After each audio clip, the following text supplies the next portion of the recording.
there! Today I have a traditional Louisiana dish that we are giving a heart-healthy spin, chicken and ham jambalaya. Now there's no doubt that you'll have your family running to the kitchen when they smell this cooking on the stove. It's that good.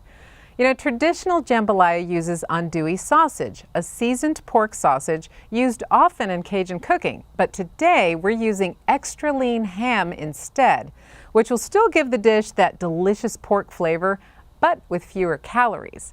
Now, when it comes to buying smaller amounts of ham, I only need 1/4 pound for this recipe, and I look for fully cooked ham steaks like this one. I have used 1/4 pound and I've cut it into little cubes, like you see right here. Now, we're going to heat it up in this big, deep pot. Now, I've already poured some water into the pot, about 1/2 inch, and now I'll just add the ham. There we go. Okay. Now, I'm going to cook this over medium heat until the water boils away, and then I'll continue to cook the ham until it's lightly browned. As you can see, the water has evaporated and my ham is looking really good. So I'm just going to drain and rinse it over here in the colander in the sink. Take that out. Let me get a couple of pieces out of here with the spoon. There we go. I do not want to miss any of these pieces of ham. Great.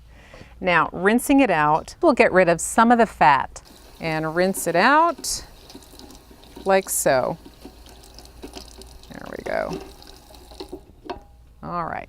Now, I'm just going to keep the ham in here until we're ready to add it back into the pot. And I'm going to use the same unwashed pot because the remaining ham drippings will help the flavor of the entire dish. And I'm going to add 1 tablespoon of olive oil. Turn that back on. And I'm going to add 1 pound of boneless, skinless chicken breast. Now, I've removed all of the visible white fat and cut it into 1-inch cubes. And I've also sprinkled it with 1/2 teaspoon of ground black pepper.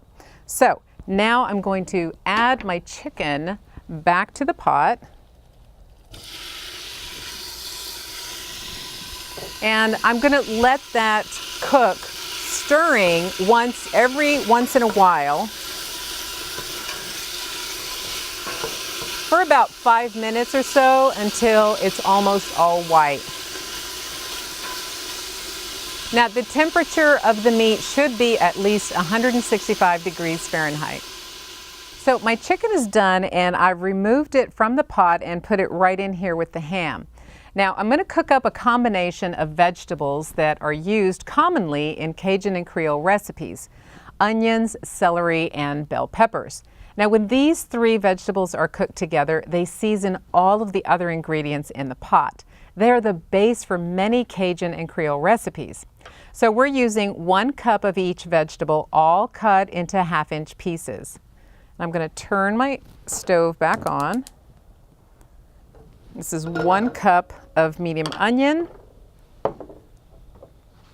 2 celery stalks, and 1 large bell pepper. Now I'm going to give them a stir and I'm just going to cook them for about 5 minutes until they soften just a bit. My vegetables have been cooking for 5 minutes and now it's time to add in 2 minced garlic cloves. There we go. The cooked ham and the chicken.